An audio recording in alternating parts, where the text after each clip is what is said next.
Bodgast. Bodgast.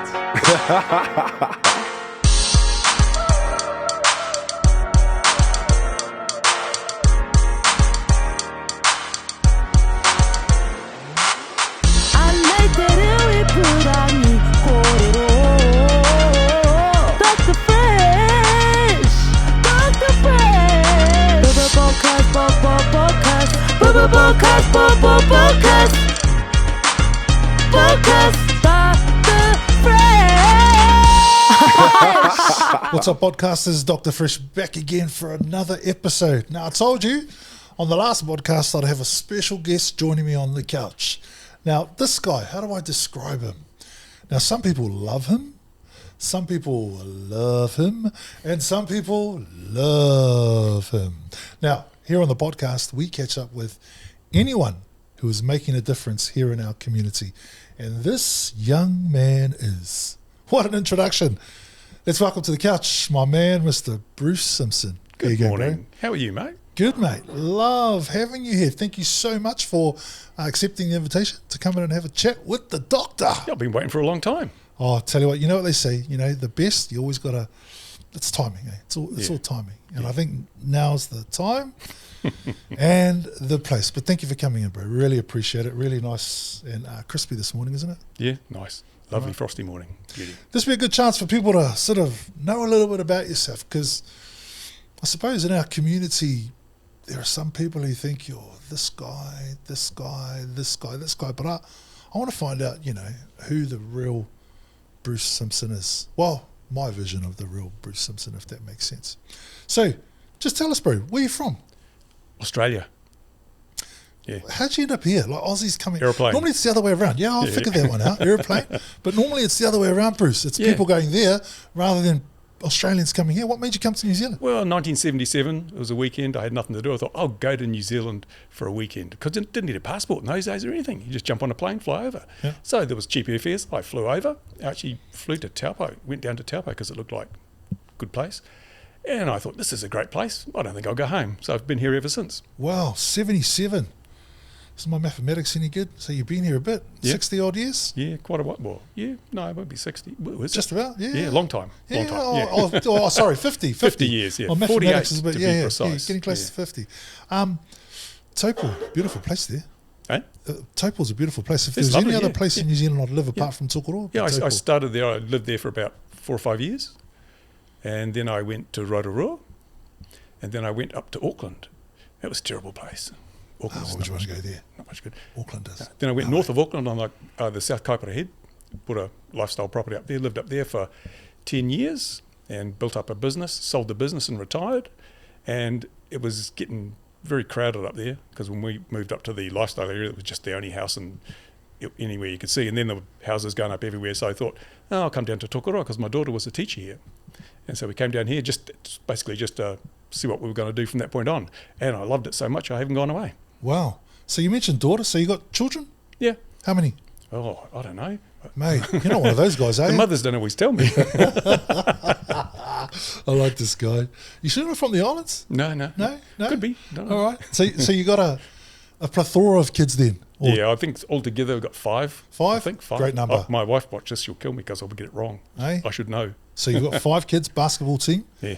And a wife? Yeah. Just the one? Yeah, just the one. All right, just double checking. People probably know her. She has the pink hair.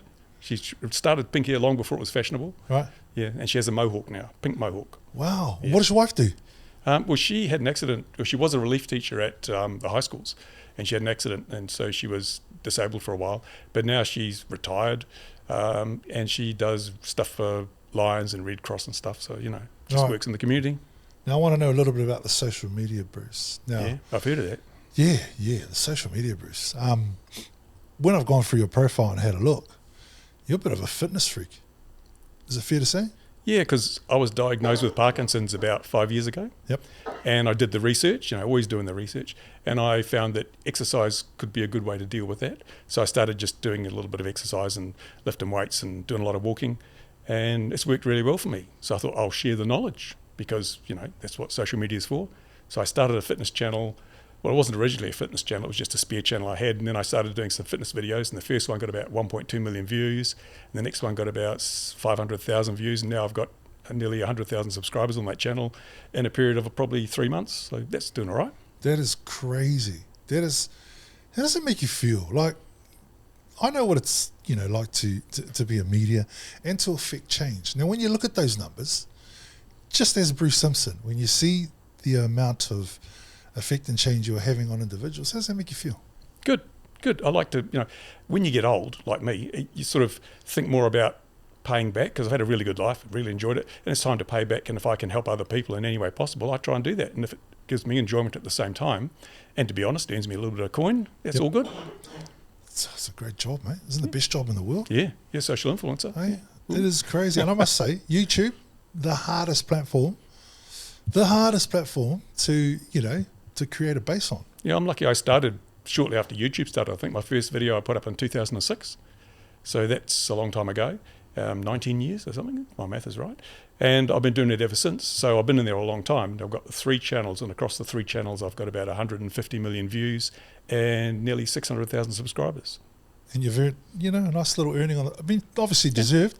You got to create the content to get the views. Yeah. I mean, I have never taken a dollar from the taxpayer in my life, and I'm now 72, but I don't get the pension, because I don't think, I earn enough money to support myself and my wife, which is good. We're not rich. We don't have a luxurious lifestyle. I mean, the Lamborghini's overdue for an oil change. But, I couldn't walk down the street, and some of the people I see who, you get young families, and, the guy's working 2 jobs and the wife's working part-time, and they're still having trouble feeding the kids, I mean, I can't take money out of their pockets because they pay taxes in the form of, pension or superannuation. I wouldn't feel good about that. So I don't take that money. It's better off, the government can spend it on them, and I can look after myself. And as long as I can support myself, I'll continue to do so. And I wish more people would do the same, because there's a lot of people out there who are independently wealthy, collecting the pension, the superannuation. I couldn't do that, mate. Now, I love that as a principle. That's a fantastic principle to have. Now, what do you say to those individuals who might say back to you, Bruce, well, we've earned it, we've worked here all our lives, we've paid taxes. What would you say to them in your view? Because I love what you're saying. Well, what would you say to them? Well, it's a really personal thing. I mean, everyone has their own perspective. But I mean, my point is, I'm the kind of guy, money isn't a big thing to me. If I've got $1 left over after I've paid my bills every month, I'm rich. Any more money is, if I'm not spending it, why do I need it? And I'd say to people, just look at what you value. And I value, I see people in the street, and I know plenty of people in town, and seeing them smile, that's one of the biggest paychecks for me, making people happy. Love it, Bruce, love it. See, I bet you didn't know that about him. Some of you might have. What do you use to shoot your stuff? What's your repertoire of cameras look like? Are you simple? Are you big? Are you medium? How do you roll? I've mainly used camcorders, because a lot of the stuff I've been shooting is sort of run and gun stuff. I need to get a shot, and I need a lot of zoom and that sort of thing. So camcorders are really good, and they're pretty cheap, to be honest. And I bought this little pocket camera with the gimbal on it. That's handy for walking around doing vlogs and stuff. But it's not so much the gear you've got, but how you use it that matters. I know people that just have built a huge social media following with just a phone. So do you own a property here? No. We came down here, and we sold a property up north, and I came down here, and we were going to base ourselves here while we looked for somewhere to retire, and we just never left. And our kids actually have bought a property here and said, well, here you go, you live in that. So we haven't needed to buy anything. Oh, so your kids live in Tokoroa as well? No, they used to, but they're up in Whangarei now. Oh, okay. Well, much warmer up there, eh? Yeah. Hey, way warmer up there. Grandkids? Yeah, got grandkids. Yeah. How many? I don't know. Bruce, you sounded like, Yeah. Hey, are you sure there's another version of Bruce I don't know about? Hey? Any great-grandkids? No, not yet? Not yet. Okay. Probably not far off, though.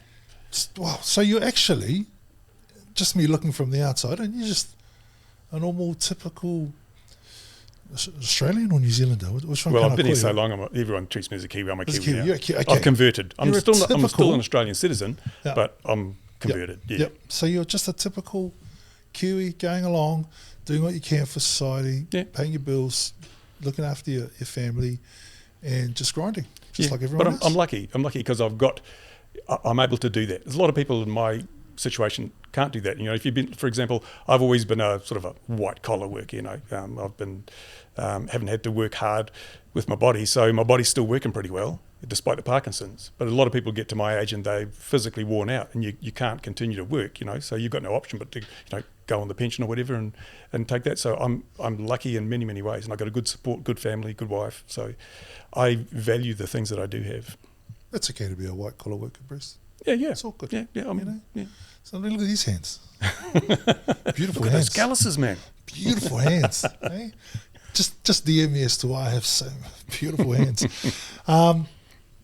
Now let's move along a little bit more then, Bruce. So I've figured out that you're just a normal guy who does normal things, who has great values, does a bit of social media on the side, has platforms he provides to, makes a little bit there, doesn't take a pension, refuses to because he believes in his own principles, that that's not the right thing to do, and that's cool. So I suppose I can call that this Bruce Simpson, right? I'll put it that way. That's that Bruce Simpson. Then there's this Bruce Simpson, right? Now, the guy who rolls around, captures all this content, does this, does that. People love you. And I just think you're just a normal individual going about his own business. How do you separate the two, or do you separate the two, or are they just one individual, Bruce? Oh, just one and the same, I think. And if I'm a normal guy, I shouldn't be here. I should be doing something else. Yep. Yeah. Love it. No, I just love it. People, I suppose, will describe you as, some will say a shit stirrer. Yeah. Right? I think that's pretty good. He's a shit stirrer. I love watching your material because I find it hilarious.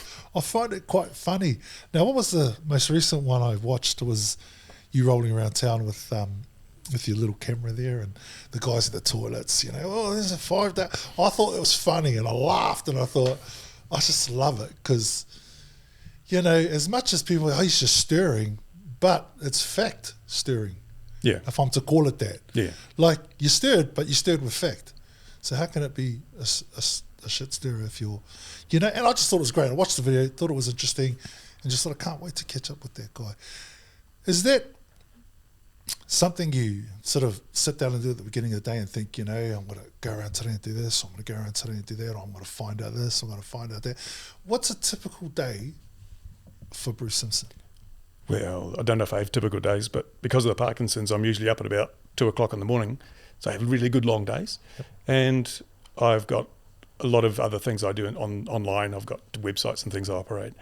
But I think most of the time I just take it on the run. If an opportunity presents itself, I'll take advantage of it. But I've been doing a lot more in terms of trying to keep the community connected with what our local council's doing, because people are feeling the hurt with the rates increases and all that sort of stuff. And I think one of the problems we have is that most people, when it comes to like choosing councillors and a mayor, they leave it to everyone else. People just don't vote. They get the thing in the mail and they put it to one side, and then I should have done that, and they throw it away. It's been like that for years, though. It's been like that for years, but I think now people are realising that if you don't take seriously your responsibility in a democracy and play your role, which is to vote for the right people, you end up with a really bad outcome. And so this year I've taken it on myself to try and educate people as to, the problems we've got, the solutions that have been proposed, whether they've worked or not, and let people see how well or poorly our current council is doing. And now that we've got this election coming up, I'm offering to interview all the candidates for mayor and councillor. I'll interview them in front of a camera just like this, ask them hard questions, and then put all the videos up online so people can compare them. So instead of just that little 6 lines you get in the brochure when the voting form comes in for each candidate, you'll get a much greater understanding of what they're offering and their ability to deliver, because it's really important too. So I'm going to play the devil's advocate, Bruce. Yeah, by all means. Been around politics for a long time, and I believe shit's not going to change. It's just going to get worse. It doesn't matter who gets in.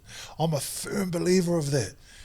It just gets worse. I mean, for me, I believe politics, everyone's in it for themselves. No one's in it for the people. Never have been. Known politicians for years. Great people. And some people say to me, oh, bro, they're... But politics is politics, and it just...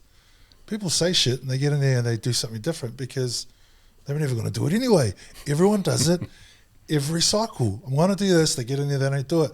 We go through the same cycle. And I just think it's getting worse. And I don't think expect anything to change, Bruce. Whoever gets in there, I just think it's going to be the same shit, different cycle. What do you say to that? There's a degree of truth to that. I mean, the theory is that anyone who aspires to become a politician should automatically be disqualified, and that we should basically, it should be like jury service. You get told you've got to go and do that job, whether you want to or not. But the reality is, I think what we tend to find in local government politics and central government is people come in, they get comfortable, and then that's when they change. You know, they realise, I don't have to do all that work, I can get by doing this amount of work. And then they get set in their ways. And one of the problems I think we've got, certainly in local government, is there are too many old people. I mean, old people are fine, you know, I'm one, but we need more young people, because old people, from a political perspective, especially running a district like this, their view is, let's just keep things the same, comfortable. Just let's make sure tomorrow is the same as today, because then I don't have to get out of my comfort zone, because I don't have to think too far in the future because I'm going to die soon. Whereas young people, they think years ahead, generations ahead, and they do the planning that we need to make sure that our children and our children's children have a good place to live. So we need more young people in local government. I love that, Bruce. How do we convince them that I work with young people? And one thing you learn with young people is you've got to sell them something. You've got to sell them an idea, or they've got to buy in. If a young person doesn't buy in, there is no way you're getting anything out of them. How do we get our young people to buy into this politics game, which has just got a flaw there, and there? I mean, I love it and I agree with you. I find the struggle is being able to convince them that you are our future. Like, it sounds like another slogan, you know, but it is the truth, because I agree with you. It is about the young people. But there are so many young people I could have pushed into getting involved in this year's, you know, local body elections, but they just take one look and they just don't want a bar of it. It's just drama. Like, how do you think we can fix that, Bruce? What's your take on that? Well, I think you can rely on one thing, that young people like to rebel against convention and against, you know, the authority. So we can get across to them that this is your opportunity to rebel, you know, get rid of all this dead wood that we've got currently now, and then do your thing, or play a part in that system. And also, I think, as far as, like, especially people with families, young people with families, they have to realise that if you want to enjoy a comfortable lifestyle, you're going to have to play your part, and it may involve the fact that you have to get into council and make sure that we don't have these ridiculous, I mean, the rate increases on the council's long-term plan, 65% over 5 years. No household in this, or very few households in this district, can afford that. But that's the plan, and they've all said, yeah, it's great. I can't afford it. No, but, you know, it's what these councillors probably forget is that some of them are retired, they're getting the pension, that's fine, and some of them are working, they're getting a salary every year, and they're getting 40 grand on top. So for them, 65% increase in rates, that's not a problem. I'm getting an extra 40 grand a year. But what about the poor guy who's working 2 jobs and his missus is cleaning part-time? They can't increase their income. That's me, man. So it's true though, Bruce. I'm telling you, man. Like, I work 2 jobs, right? I grind, man. I do a lot of, you know, obviously on boards and chairs here, but people think when you're chair of a board you get paid heaps of money. That's a myth. Some organisations do, but the ones I'm involved with, it's pure community. What about your OnlyFans page? That must pay a bit. Mate, I try to start it, but my feet, my feet, I just didn't quite like the ankles on my feet. So maybe that's something I'll look at in the future. I'll give you some tips, man. I thought, you give me some tips, but I've thought about it. I've told it's pretty lucrative. But the grind is real. Like, you know, when I look at my household and, you know, what we earn and what we come in, and bills go up every week or every month. I mean, the power bill's just through the roof at the moment. Yeah. And I have gas and power combined, but everything's just going up, Bruce. Yeah. It's a grind. And sometimes I look at my bank balance at the end of the week and go, I've worked 100 hours this week, man. I've got nothing to show for it. Then I, you know, drive through town or go to the supermarket and see these families really struggling, no job, you know, 3 or 4 kids.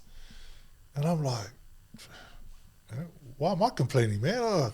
You know, just handle your $50 in your bank. They've probably got 50 cents. Like, it's just, the grind is real though. You know, you work really hard and things just seem to continue to go up and up and up. And and we're one of the poorest districts in the country in terms of that sort of thing, but we've got like rate increases of 9% a year, but you've got, Whanganui, 2%, Waitomo, 2%. So why are we nearly 10%? I mean, it doesn't make any sense to me. Does that come from, I don't know if you know this because I don't know this, does that come from a higher power, or is that just purely decided in the building down the road? It's the building down the road. And the thing that concerns me about our council is we've got a very strong chief executive. And I don't know how don't know many people understand, but council consists of two parts. There is what they call the executive, and that's the chief executive and the finance officer and the people who are running the business of council. And they do all the budgeting and the calculations and things. Then you've got the councillors and the mayor. They're what's called governance. They are the representatives of the community, because if you just said to the executive, if you said to the chief executive, run the place, she'd shut down all the parks, all the swimming pools, anything that didn't make money would be closed, because the job is to make a profit in a business. So you have that side of the coin, and the other side is the governance, the mayor and the councillors. They're supposed to say, no, we have to have parks. They don't make us any money, but they're an essential part of value to our community. So they stick up for the things that we as a community need. And the problem is that if you don't have a balance between the executive and the governance, you end up with the situation we have now, where a very strong executive has put money ahead of people. So that's why the rates go up, and it's costing us a lot, because the priority is on money. But we need a strong governance that will push back and say, no, we can't do that. We've got to consider the interests of the people, and people can't afford to pay their rates and that sort of thing. So we have an imbalance at the moment, and I think that's what needs to be adjusted. I like that. Yeah, I like that. Yeah, it's simple stuff. Most people don't understand that there is a difference between the two, and so you have to choose your councillors and your mayor very, very carefully, so that they're strong enough to say no to the chief executive. Because with the latest long-term plan, the chief executive came up with this big document that involved this massive rate increases and things, and cutting back on services, and the council basically rubber stamped it. The councillors rubber stamped it. They didn't challenge it in any way. In fact, there was one councillor, Marie Farrell, who wanted to go through the books line by line to see if she could find any cost savings, and she was told, no, you're not allowed to. It would be an insult to the chief executive. That's not how it's supposed to work, mate. I feel you. And I just want to say, as we always do on this podcast, anyone's welcome to sit on the couch with D Fresh. However, if you hear something you don't like and you want to challenge it, you're more than welcome to sit on the couch too. All right? Anyone mentioned in this podcast, if you watch this and you think, I disagree with what he's saying, hit me up, man. Come and sit with me. That's the only thing you need to do, is be game enough to sit on the couch with me, because, hey, I'm friendly, aren't I, Bruce? Yeah, mate. Friendly. Yeah. So there we go. I'm putting it out there so it doesn't look like this is a one-sided show. You're entitled to your opinion too. Because you've had Gary on here, right? Had Gary on here? Yeah, He was a pleasure. So, anyone, if you disagree with what Bruce is saying, or you want to add to it, or you have your own angle, including, the chief, come in, have a seat. Come and have a seat. I love it, and I love hearing the passion in your voice, Bruce. I mean, passionate people are hard to find, and there are passionate people right across our community. And no doubt there are some passionate people in council. There are some passionate people at New World or Woolworths as well, but the town is going through a pretty, tough time at the moment, and you can see it. I can see it with the kids I work with on a daily basis. Parents just finding it hard to feed their children, and it's tough, man. It is so tough. Kids hungry, it's the worst. Yeah. I mean, sometimes if, I go to Macca's and I buy something, and I stop at the dairy and someone there's hungry, I'll just give my Macca's, because you need it more than I do. Do I really need Macca's? It's not actually for me, but they need it more than I do. And I always believe, Bruce, that there is someone else out in this world of ours, even in our beautiful town, that is worse off than I am. So what have I got to complain about? And I think if we as people actually looked at life that way, I think it would be, very different. And it is true. I mean, you mentioned, some of the money that these councillors get paid, and, et cetera, et cetera, et cetera. I suppose the only one for me, I see Uncle Bill's running again. I thought he was retiring. Uncle Bill, what happened? I thought you was going to sail off to Aitutaki and not come back. But hey, everyone's choice, I suppose. Everyone's different angles. And for me, I don't have too many councillors, even though I know all of them, most of them, come in and sit on the couch with me. But one councillor this year has approached me, or one person wanting to be a councillor has approached me. She's young, and I think she's awesome. And, that's old Alvisa. Yep. I've spoken with her. Yeah, know her dad. Her dad was the greenkeeper out at Tokoroa Golf Club for years, and she was the little girl that used to ride on the tractor with him. And for me, that's like, cool. And she's just a great person to have a chat to. Yeah. And she's the only one really game enough to come and sit down with the doc and have a bit of a chat. So Everyone's scared of you, man. I don't know why, mate. Just bring a quarter pack from KFC and we're good. Food We're coma. good.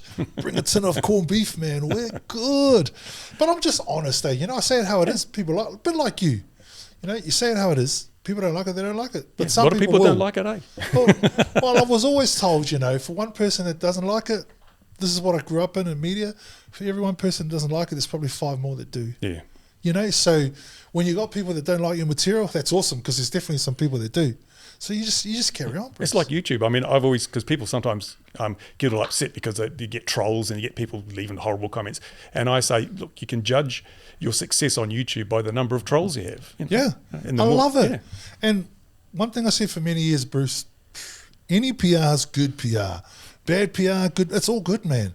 Bad PR, that's what makes you. And some people don't like getting bad PR. Oh, it's no good. Nah, it's bullshit. If you get bad PR, it means people are looking at your stuff. It means people are listening to you. Well, our council believes that. They don't mind the bad PR. I've given them heaps. Now, you want come back for more?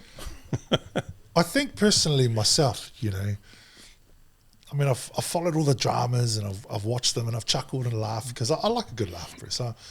You probably would have noticed that already. I love a good laugh. I love a good joke. I can be serious if I want to, but I think if I was part of their makeup, I would have leveraged your pool via social media different. And that's what you do. You sit down, you put all your cards on the table and you go, this guy has, this guy, how can we leverage this guy into a positive for us, right? Now, I'll be honest, I love watching the stuff. When I'm not going to call it troll you, but when I went and had a little dive and bro, this guy needs to sit on the couch with me. That's the first thing I said to my producer, need to sit down with Bruce. Yeah. I didn't know you, but as soon as I looked at your stuff, looked at your numbers, looked at your pool, he can come and sit on the couch with me. Because the stuff's good. You've got the following. Why wouldn't I want to talk to you? Like, I'm leveraging off of you, so I can sort of jump on at the same time and have a chat with you and we can leverage off each other. I mean, there is so nothing wrong with that. I just can't believe people don't look at life from that perspective. Yeah, I mean, I've made countless offers to council, look, I've said, leverage my reach and my audience to the benefit of the district, the community. And even when Jenny Shattuck was mayor, no, we don't need you, we don't want you, go away. And at the beginning of this year, I emailed Gary, the current mayor, because we've had our sort of, bit of bad blood backwards and forwards there. And I said, look, Gary, off the record, why don't we sit down off the record, no cameras, no recordings, just man to man, and just talk about how I can possibly help this community through the council to realise its full potential. I've got so many things at my disposal. I've got investment funding, I've got an audience, I've got the things that I can bring to the table. How about we just sit down man on man, have a quiet discussion over a cup of coffee, see what we can work out? And he just said, no. So, I mean, what can I do? What can you do? And I mean, I love Gary. We go back, I went to school as kids. See, for me, when I look at a politician, I like to take the politician's hat off, like Louise Upston and I. Close, tight. But politically, we're miles apart. But I'll always vote for her because she's my friend. And I'm cool to say that. I'm a Labour boy through and through. My dad always taught me when I grew up, you only vote for Labour. But obviously, I'll always give my candidate vote to Louise. She's a friend. Don't agree with her political views. It's not that a Labour candidate can get anywhere here, but, I'll give it to her. But we're friends. But just because our political views are different, we can separate that. That's what I've said. I've said that often to the people on the council.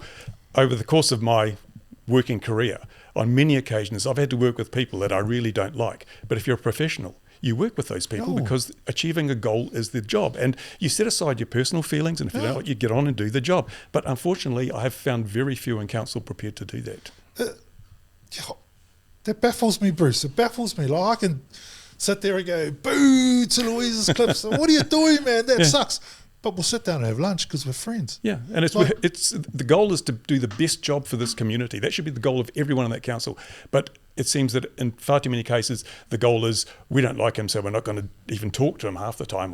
Blah blah. I mean, you when you run for election, you promise, I'm going to do the best for the community, and I'll represent you, and I'll do this, that, and the other. And then when it comes down to the crunch, you've talked the talk, and I come along and say, well, let's do the walk. No, not interested. So that really annoys me, and that's why I think there's such a climate of change. I mean, people don't want the last 3 years for the next 3 years. So I think that's why this is going to be a really interesting election. A lot of people who are going to vote for the first time, and a lot of people are going to vote for change, because it's about having an improvement. And if you're going to have the same people in the same places, the same roles, it's not going to improve. Love it. And I just want to say too, this isn't made or created to have a shot at the council. Not at all. This podcast was made for me to catch up with Bruce, me to get to know Bruce. And I've hijacked it. Me.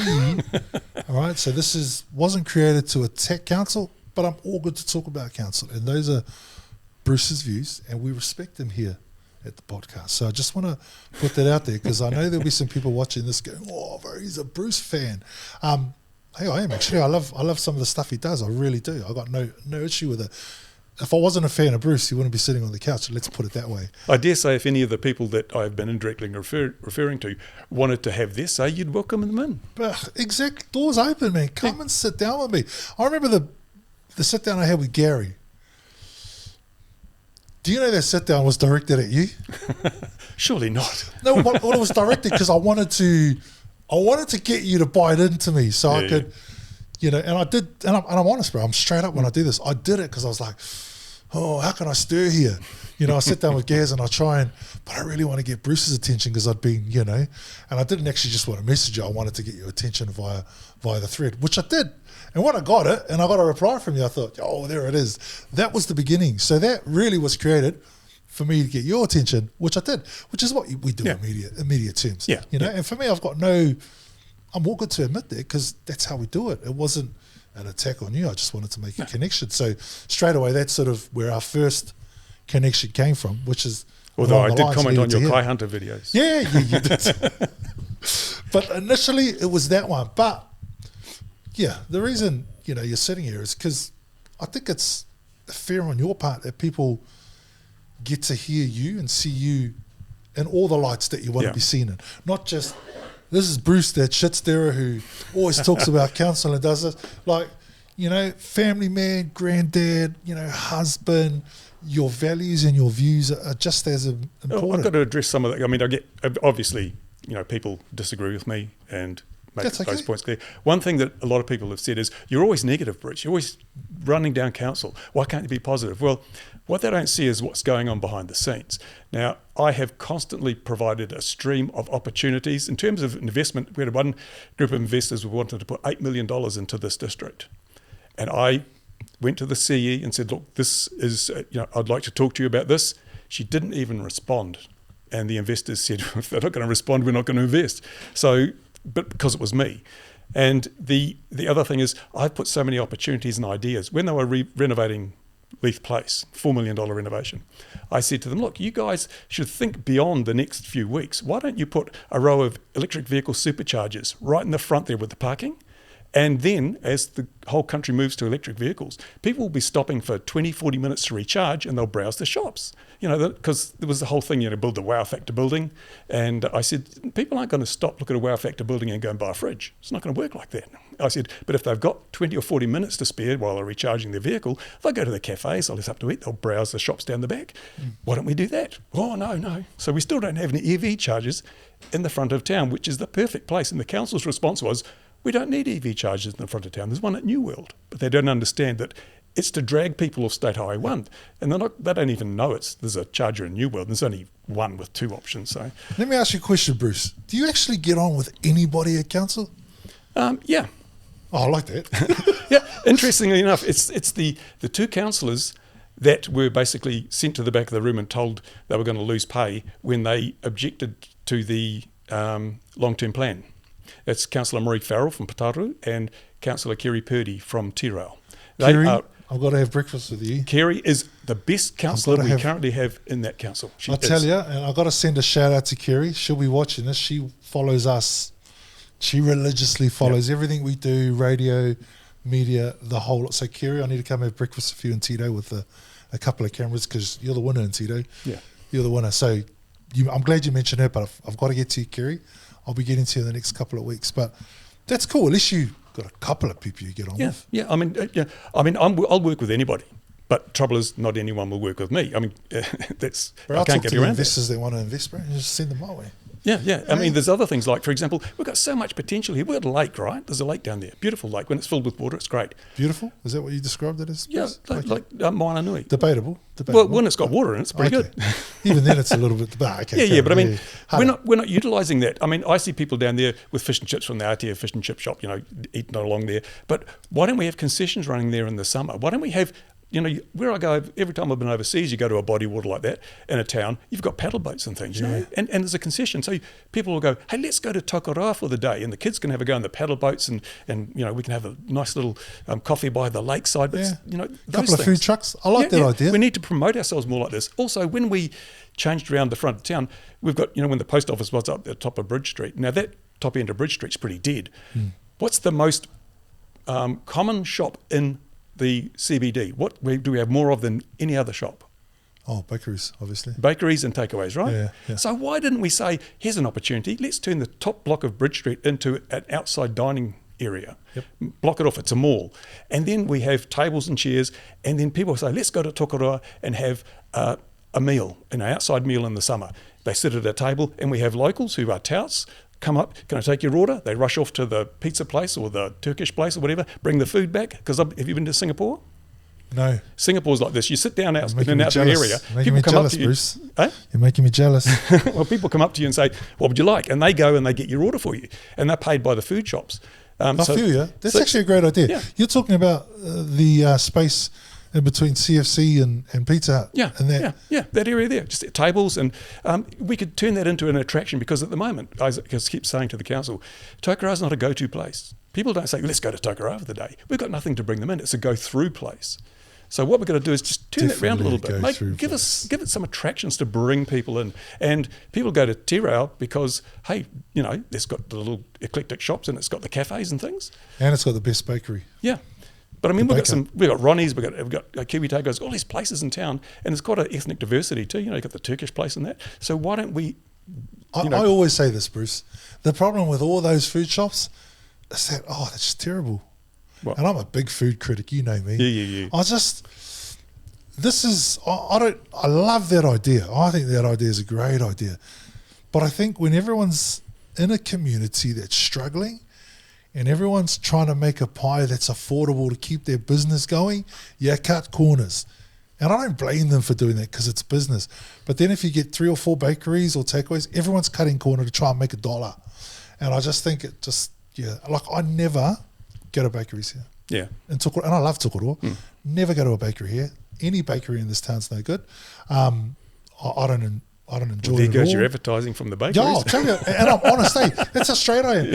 There's only one fish and chip shop I'll go to here, and there's only one place I'll go to buy Chinese here. Where do you get your fish and chips? I'll go to Loman. Oh, yeah. I go to Loman. Love the couple there. They always look after me. Yeah. I pay for it, obviously. But I love their service. I love their food. And I'll only ever go buy takeaways at Noodle Canteen. Yep. So people say, it's too dear there. But I suppose you pay for your product, and I'm okay to pay for it. I just think when we talk about food, that's where we lack. Everyone's trying to compete, and I understand. This is the benefit of this. That would be though also that on a Saturday morning or a Sunday morning or whatever, you think those food producers could lift their game a bit because they can charge more because you've got an incoming. People are coming, so they'll happily pay more. But I like that idea. Yeah. I really like that idea, especially during the warmer months. This place. Yeah. You got to go through this place to get somewhere. Yeah. It's fact, and I like that idea. They don't even give you a chance to. And even with the redevelopments, Leith Place, I remember when they had all the trees in Leith Place, before they did the redevelopment, the bus would stop, people would get out, go over to Ronnie's, buy a pie, sit under the trees, eat their pies. Now, there's no shelter. There's nowhere to do it. I mean, it's like, it's not even a good place to stop anymore. That was the only place I'd go to, Bruce, for a feed. Yeah. When the trees and the chairs were there, you try and find one. And so we've got no shelter from the sun now. No shelter from the sun. It's because even the new toilet coverings, it's like a clear covering, and you've got that Perspex little thing, the bus stop thing, that's scorching hot. Unless you want to sit outside the old poo tubes under the mouldy carvings, you know what I mean? I love it, poo tubes. Hey, I just want to say to all those businesses grinding on Leaf Place in the Tokoroa, just carry on grinding, all right? I'll pop around and buy the odd cream donut every now and then. Just, I'm not rubbishing your business, not at all. I'm just fussy. But I've got heaps of, I've so many ideas that I come up with, and I present them to council because most of them are reliant on council to accept and follow, and they just no go away. In fact, Bill Machin, Councillor Bill Machin, good old Bill, he said to me once, Bruce, you have some great ideas, but because it's you, we're not listening. And I'm thinking, well, what did you tell the people who have voted for you? That you do the best for them, or that you just pick on me? Okay, the big question then, Bruce, the big question. Yeah. Why didn't you put your name forward then? Because I'm Australian. I'm not eligible to. Aren't you eligible because you've lived here long enough? No, you have to be a citizen. But the other thing is, I don't want to be in council. See, I'm too old. I'm too old to be in council, mate. I find myself to be far more value to the community by being a watchdog on the outside. Once you get into council, there's rules and codes of conduct and all sort of crap which really restrict what you can do. You're sort of in a little pen and you can't get outside. But someone on the outside like me, I can hold them accountable, I can keep the community informed, and hopefully I can help direct, if we have a new council that's open to it, help them with ideas and investment capital and ways we can make the whole town better, whole district better. So to some of our viewers that are watching the millions and millions of podcasts, the ones that haven't fallen asleep because we're talking politics. Nah, it's all good. When people watch this, they would have had a perception about you. Maybe that perception's changed, maybe it hasn't. But what do you want to say to them if they see you walking along the road? Like, can people come up to you and say hi? Because people do. Seem really approachable. Yeah. What can you say to them, Bruce? Like, can they sort of tap you on the shoulder and have a chat with you in the street? Sure. I mean, that's the thing. I'm always I walk a lot because I have to for my health, but also it enables me to stay in touch with the community I'm part of. And I'm really disappointed that I've never bumped into a councillor while I've been out walking. They don't go out walking in the streets. They don't go talking to people in the streets. And I've bumped into Gary once, but he wouldn't say hello. I think I got that on video, didn't I? Yes. But I mean, if you're going to be representing a community, you don't want to be tucked away in a building 12 times a year. You need to be out there in that community, not just when there's a photo opportunity, but on a Saturday morning in Leith Place when everyone's congregating around, you hear all what's going on, you hear what people are complaining about, what they like. That's where you get the real feedback, and that's an important part of being a councillor. You're getting paid $40,000 a year. You can take one day a week and spend it in your community, can't you? Should have put my name forward. I could have done with that $40,000. Yeah, I know. Should have put my name forward, Bruce.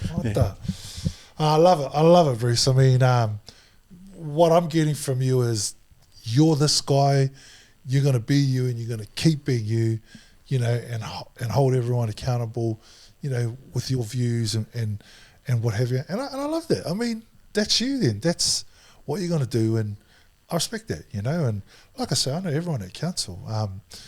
Some people will be digesting what I'm doing here and, probably thinking I'm trying to stir, but I'm not. I just wanted to catch up with you. I think you and I could have a good relationship moving forward, and work together. And maybe you can, send some of those funders my way, because we're grinding too. We're all grinding here, We're all trying to look after our community, and I think it's just good that people hear from you, bro. The interesting thing is you say grinding. One of the lessons I learned a long time ago when I was just after I left school was that if you find a job you like, you never have to work a day in your life. Exactly. You just get paid for having fun. And that's what I've done. Exactly. I mean, I've always done what I wanted to do, and I've been driven by passion, not by money. And the result is that I've done what most people would really love to do, and that is enjoy every day of my life. Can people DM you via your social media streams and contact you through? I don't use Facebook a lot, but I check my DMs once or twice a day. So if they need to contact me, you listening, Gary? Yeah. I actually love to have used to on the couch. Oh, yeah, get them in, man. Yeah. Puku. Come on, bro. Come and sit with me. It could be like, wrestling in that. I reckon it would be awesome having used to in here. Yeah. You could be the referee. I'll definitely be the referee. Yeah. Would have a couple of Big Macs and a Coke and some chips. But, because, we've got to think of Bruce's healthy. It might be a salad for Bruce. But, hey, if you're interested, my man, Mr. The challenge has been laid. Hey, love to have a controlled environment corridor. That sounds good. Before we wrap things up, because it's been fantastic, and I know you're a busy man, give us a typical day in the life of Bruce Simpson. Well, as I say, I get up about 2 most mornings because I can't sleep more than about 3 or 4 hours in a trot, and check my emails. I run New Zealand's one of the internet's longest running blogs, published every day continuously since 1995. That's a long time, eh? That's like 30 years for a start. 20 years, 30 Yeah, years. 30 years, 30 years. Yeah, and so that's something I've been doing. And it's part of my morning routine. And then I watch a bit of YouTube, and then I sort of basically check on the missus, make sure she's still alive, and Hope your wife's not hang gonna out the watch this, washing bro. because Hey? she can't lift her arms above her head anymore.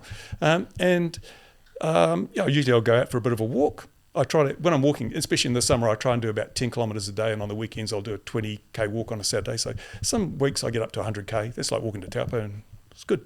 And I really notice it in the You're winter crazy, bro. because I'm a bit shaky today because Shaky, you're crazy, mate. You're not shaky, you're crazy. 100 kilometres a week. Yeah. Wow. Yeah. I couldn't do that in my dreams, Bruce. Oh, well, you know, it's fun. I enjoy it. Especially in the summer. I love the heat. Being Australian, I live for the heat. So everyone's going, oh, it's so hot, and I'm heading off on a 20k walk. What are you doing, cobber? Hey? But I mean, also, I've shared my knowledge with the Parkinson's diagnosis. I was told in 5 years you'll be on these drugs and you'll be a bloody, like an earthquake in a jelly in the corner of the room thing. But I did my research and I found that this was before it became mainstream. Exercise was a really good way to manage the symptoms and to reduce the progress.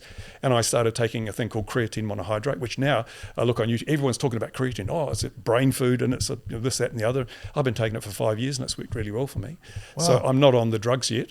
I should have been on the drugs like... Is that's a natural remedy? Yeah, it's a supplement, What does that perfectly cost you? safe. $100 for a year's supply. It's cheap as That's beans. not bad, man. Yeah, just a teaspoon a day. That's all you need. $100 a year. Yeah, Mate, makes you some people stronger. Spend that 3 'Cause months. One of the things with Parkinson's, you get brain fog and you get bloody can't think straight. That clears your mind. I noticed that was the biggest difference, but also makes you a bit stronger. And And that's that was available online for anyone to yeah, purchase? it's online. Yeah, I get some cloudy, probably need to go to the supplement stores down here and see if you can get some advertising out of them. Oh, mate.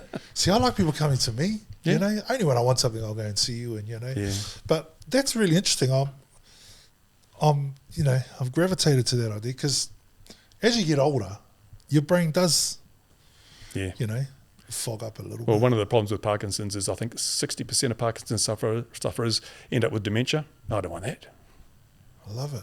Yeah. What's that thing called again? Creatine monohydrate. And you don't have to, it's a great supplement because it's like aspirin, it's generic. They've come up with this like micronized and pH buffered and everything. Forget it. Just buy the cheapest stuff. It all works. I love it, bro. I love it, mate.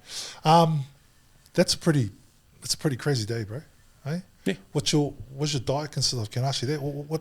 How do you keep yourself sustained for the day, food wise? Lots of protein, because with exercise and you need the protein. Also, as you get older, your body doesn't process protein as well. So I have just like cereal and yogurt. Eat lots of yogurt, Greek yogurt in the morning. For lunch, I'll have an apple and some yogurt, and for dinner, I'll have chicken and rice. That's why you look like that, bro. Yeah. Hey? But There you go, Fano. You want to look like that at 72? Just listen to what he eats. Hey, no takeaways, no bakery food. No. Not Bruce, usually, yeah. mate, the man. That takes a lot of discipline, mate. Oh, once you get into the habit, it's Yeah, not of course. discipline. It's just You got to discipline first to get the yeah. get the habit Getting in right, there is a hard bit. Yeah, yeah. That's awesome, mate. You don't Because feel I used to weigh 91 kilos. I'm like, what am I now? I think I'm about 78 or something. So I'll tell you, you look great for a 72-year-old, and just listening to what you do during the day and what you eat, very disciplined at it. And yeah, like you say, it's a habit. You do it every day. It just becomes normal, becomes part of your life. I'd say that to a lot of people. So it's really hard. I said, you gotta get into the cycle, man. You gotta make it a habit. Once you continue to do it, it becomes normal. yeah, we're all dealt a pretty similar hand. It's up to you how you play that hand and what you do with it. I love it, bro. That's a day in the life of Bruce Simpson. I challenge you to try and do that for a week, man. Hey, for a week, some of you will probably lose 20 kilos. What am I trying to say? That my viewers are overweight? I didn't say that at all. Bruce, one more thing before we wrap, and I got to say, it's been a pleasure having you in. I normally play all sorts of rude, expletive type games, but I'm not going to do that with you purely because the respect I have for you and what you do. But what makes Bruce Simpson tick? What makes you tick? Parkinson's. I've noticed the little twitches here, the ticks here. You had to Why bring did I that up, didn't you? expect anything different? Besides Parkinson, okay. my man, what makes you tick? Can you put it in a sentence, a couple of sentences in a word? I'm highly principled. I think principles are important. That's what differentiates us from the animals. We have principles, beliefs, which are things we live our life by. And I mean, for me, one of them is rights and freedoms. And I like a lot of people say things that I don't agree with, but I'll protect that right for them to say that, even though I don't agree with it. It's important we have these freedoms. And in modern day society, we're losing those freedoms. We're losing some of those rights. And that's why when I went to film the council meeting and Gary adjourned the meeting, I and a lot of the world was outraged. A lot of people saw that video and they couldn't believe it. What the hell? And then when one of the current mayoral candidates, Zed Latinovich, when Gary threw him out because he was saying stuff that he didn't want us to know, shut down his right to free speech in the middle of a meeting, in a democratic meeting, I was flabbergasted. And then even worse, when it was discovered that the council accidentally lost the footage of that. But I got it. You can see why they don't want me filming the meetings. Of course it did. But to put it across is because I wanted to film the last meeting when they were voting on the Waikato Waters Done Well. So I thought I'll play their game. I submitted. I said I would like to film the upcoming meeting. I said a letter to Gary. I want to film the upcoming meeting because I don't trust your video streaming system to do the job properly because it's failed many times in the past. I got a letter back saying the video system is perfectly, functional. You can't record it because our streaming system will do it. Yet when it came to the votes on that, suddenly the audio disappeared in the council's video stream. So we couldn't hear who voted which way. I mean, they treat us like idiots. We know what's going on, and to deny it makes them look silly. Love it, whānau. Do I need to say any more? Hey, Bruce Simpson for me. Staunch, man. This guy's staunch. I love it. And I love the way you are, bro. I love the way you're very passionate about what you do and what you deliver. And hey, I just want to thank you for stopping by, having a chat with me. It's been fun, bro. It's been fun getting to know who you are, to see it actually in live. It's much better live than it is on, And big ups to your wife and your family. You're just typical Kiwi bloke, doing what he needs to do to get by.